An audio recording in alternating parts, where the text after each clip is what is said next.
केंद्रीय गृह मंत्री अमित शाह से नई दिल्ली में मुलाकात करके पटना लौटने के बाद जनता दल यूनाइटेड से अलग होकर अपनी अलग पार्टी बनाने वाले उपेंद्र कुशवाहा ने जमकर सियासी तीर छोड़ा। उपेंद्र कुशवाहा ने दावा किया कि जदयू के अंदर और बाहर भगदड़ तय है। जदयू के कई नेता दूसरे दलों में अपना संपर्क बनाए हुए हैं, कुछ नेता उनके भी संपर्क में हैं। शनिवार को पटना में अपने आवास पर मीडिया से रूबरू होते उपेंद्र कुशवाहा ने कहा कि जनता दल यूनाइटेड के लोग हमेशा डरे हुए रहते हैं। उनका डरना स्वाभाविक भी है, कुछ बचा ही नहीं है। जितने लोग हैं नेता के रूप में, अगर कार्यकर्ताओं को छोड़ दे, उनके पास दो अपवाद को छोड़ दिया जाए, सारे लोग कहीं ना कहीं अपना कनेक्शन लगाकर रखे हुए हैं। सब ने अलग अलग पार्टी में अपना संपर्क बनाया है, क्योंकि जिस समय जदयू डूबेगी उस समय कौन उछल कर कहाँ जाएगा। सबने अपना ठिकाना तलाश करने पहले से रखा हुआ है। ऐसा इसलिए कि लोगों को मालूम है कि जेडीयू अब डूबने वाली नाव है। मुख्यमंत्री नीतीश द्वारा पीएम पद के लिए की जा रही कवायद और विपक्षी नेता से जुड़े एक सवाल पर उपेंद्र कुशवाहा ने कहा, अभी देखते जाइए, ऐसे ही कहते कहते 2024 भी खत्म हो जाएगा। नीतीश जी के लिए कभी एक वक्त था, उस वक्त नीतीश जी उस वक्त सही तरीके से इस्तेमाल किए होते तो शायद ऐसी कोई संभावना बन सकती थी। लेकिन आज की तारीख में जहाँ नीतीश जी खड़े, अब उनकी पार्टी जिस बेस पर खड़ा है वह भी उनके पक्ष में नहीं है। ब्यूरो रिपोर्ट, आंखें न्यूज़ 24। देखिए, जेडीयू के लोग तो हमेशा डरे हुए रहते हैं और उनका डरना स्वाभाविक भी है। जेडीयू अब बिल्कुल समझिए कि कुछ अंदर बचा ही नहीं है। जितने लोग आप देख रहे हैं जो नेता के रूप में है, बाकी नीचे के कार्यकर्ताओं को तो छोड़ दीजिए, उसमें अपवाद एकाध हो सकता है, उसको छोड़ करके सारे लोग कहीं ना कहीं अपना कनेक्शन लगा कर रखे हैं, कोई पार्टी में, कोई पार्टी में, कहीं भी। क्योंकि जिस समय नाव डूबेगी उस समय कौन उछल कर कहाँ जाएंगे, सब लोगों ने अपना अपना ठिकाना तलाश करके पहले ही से रखा है। और ऐसा इसलिए कि लोगों को मालूम है कि 15 दिन में हो कि महीना दिन में हो कि 2 महीना में हो, लेकिन जेडीयू अब डूबने वाली नाव है। डूबने से दुनिया की कोई ताकत इसको नहीं बचा सकती है, इसलिए जेडीयू की ऐसी स्थिति है। देखते न रहिए, वैसे कहते कहते 2024 भी खत्म हो जाएगा। देखिए, नीतीश जी के लिए एक वक्त था कभी, उस वक्त अगर नीतीश जी उस वक्त का सही तरीका से इस्तेमाल किए होते तो शायद ऐसी कोई संभावना बन सकती थी। लेकिन आज की तारीख में जहां नीतीश कुमार जी खड़ा हैं, अब उनकी खुद की पार्टी या उनका जिस बेस पर वो खड़े हैं वही उनके पक्ष में नहीं है, तो फिर कहाँ से हो पाएगा।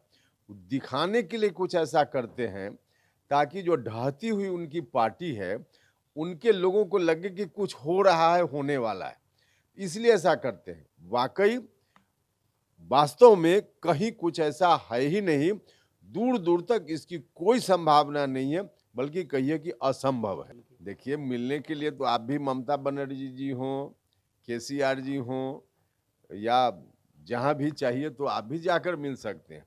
मुलाकात से क्या होता है, अब सिर्फ जो महागठबंधन इनका बिहार में है, जिसमें कांग्रेस पार्टी और आरजेडी, जेडीयू, 3 पार्टी मुख्य रूप से है। तीनों पार्टी के लोग ही दिल्ली में जब नीतीश जी गए तो मिलकर के कुछ कहा। न तो कम्युनिस्ट पार्टी की ओर से क्या कोई बयान आया, मुलाकात जरूर हुई। न केजरीवाल जी की ओर से कोई बयान आया, मुलाकात हुई। सिर्फ 3 पार्टी के लोगों ने वहां बैठकर कुछ कहा। तो 3 पार्टी के लोग तो यहाँ भी मिलते रहते हैं। तो जो गठबंधन बिहार में इनका आरजेडी, जेडीयू और कांग्रेस, बस इसी की एक बैठक पटना में न होकर दिल्ली में हुई। अंतर तो इतना ही है, और क्या इससे ज्यादा उसमें था। हमने कहा ना कि सब लोग कहीं ना कहीं अपना ठिकाना तय करके रखे हैं। कोई बीजेपी में जाएंगे, कोई कहीं जाएंगे, बहुत सारे लोग हमारे से बयान आया, मुलाकात हुई। सिर्फ 3 पार्टी के लोगों ने वहां बैठकर कुछ कहा। तो 3 पार्टी के लोग तो यहाँ भी मिलते रहते हैं। तो जो गठबंधन बिहार में इनका आरजेडी, जेडीयू और कांग्रेस, बस इसी की एक बैठक पटना में न होकर दिल्ली में हुई। अंतर तो इतना ही है, और क्या इससे ज्यादा उसमें था। हमने कहा ना कि सब लोग कहीं ना कहीं अपना ठिकाना तय करके रखे हैं। कोई बीजेपी में जाएंगे, कोई कहीं जाएंगे, बहुत सारे लोग हमारे से, हमसे भी बहुत सारे लोग संपर्क में हैं, तो कुछ लोग हम लोगों के साथ भी आएंगे। तो अलग अलग जगह जो लोग जाएंगे, ठिकाना सब लोगों ने तलाश करके रखा है। देखिए, आज की तारीख में और जो 24 तक की संभावना दिख रही है, जो हकीकत भी है, नरेंद्र मोदी जी के समक्ष कोई चुनौती नहीं है और विपक्ष कोई चुनौती देने की स्थिति में भी नहीं है फिलहाल। तो इसलिए 2024 तक तो उनके सामने कोई चैलेंज है। देखिए, डरने और सहमने की जरूरत नहीं है और कहीं कहीं कोई घटना हो जाती है तो हम आप भी डर जाते हैं, वो तो एक अलग विषय है। समाज में ऐसी घटना होती है, हम इससे इनकार नहीं करते हैं, लेकिन उसमें सिर्फ अकलियत नहीं, कहीं कोई घटना हो जाए तो उस गांव के लोग डर जाएंगे, तो वो तो एक स्पेसिफिक किसी जगह की बात हो गई। लेकिन मोटे तौर पे थोड़ी समस्या भी है, तो समस्या कोई आज की नहीं है, समाज की समस्या है। तो समाज इन समस्याओं से निपटेगा, उस तरह का समाज हमारा बने, इस बात के लिए हम सब लोग प्रयास में हैं और रहते हैं, रहना भी चाहिए। तो वो एक अलग विषय है, लेकिन ये ऐसा बड़ा विषय नहीं है जिसको लेकर कोई 2024 से उसको जोड़ कर देखा जाए। देखिए, नीतीश जी खुद ही एक तरह से कहिए कि सिर के बल आज खड़ा हो गए।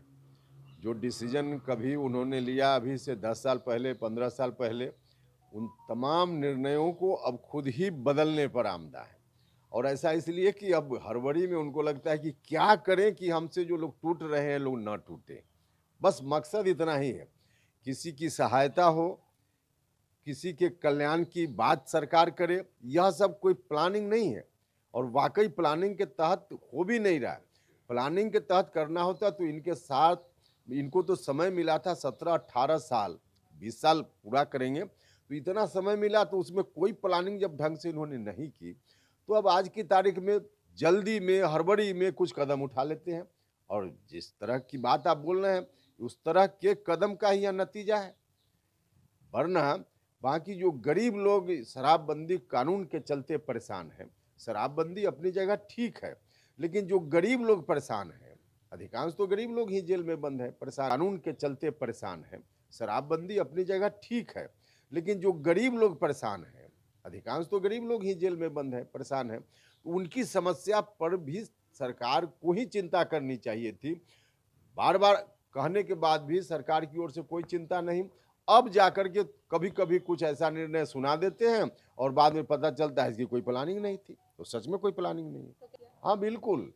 अब उनको लगता है कि समाज का एक वर्ग जो जेडीयू से हमेशा जुड़ा रहा है, और खास करके देखिए, जो गरीब लोग हैं, अधिकांश तो वही लोग जेल में बंद हैं, शराबबंदी का जो कानून है उसके चलते। तो लगता है कि अब इतनी बड़ी संख्या में लोग प्रभावित हैं, गरीब लोग, कुछ निर्णय ऐसा करें कि हमसे अलग ना हो। वरना आप जाइए ना उनके गाँव में, जो पासी समाज के लोग हैं, जो जुड़े हुए रहे कुछ इस रूप में, आप जाइए उनके गांव में, नीतीश जी का नाम ले लीजिए कि क्या रिएक्शन व्यक्त करता है, आप खुद ही जा करके देख लीजिए।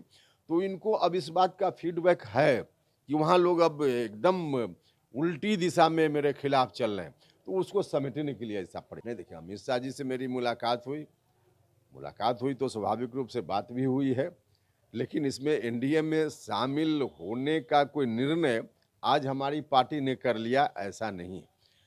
हम गठबंधन के संदर्भ में बार बार बोल रहे हैं कि हम अपनी पार्टी में बैठकर विमर्श करेंगे, अपने साथियों से राय करेंगे, फिर क्या करना है गठबंधन के बारे में, कौन सा निर्णय लेना है, निर्णय जब लेंगे तब आपको बताएंगे। अगर आपने अभी तक हमारे चैनल को सब्सक्राइब नहीं किया है तो हमारे चैनल को जल्द से जल्द सब्सक्राइब करें, लाइक करें, शेयर करें और कमेंट करें। क्या आप पत्रकारिता के क्षेत्र में अपना कैरियर बनाना चाहते हैं? तो आज ही royal Ashoka institute of mass communication and journalism में अपनी जगह सुनिश्चित करें।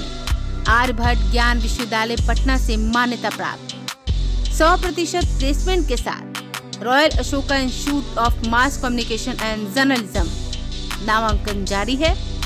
हमारा पता है DS/16 गायत्री मंदिर के समीप, कंकड़बाग, पटना 8,20,000। आप हमें संपर्क भी कर सकते हैं। हमारा मोबाइल नंबर है 9955456126।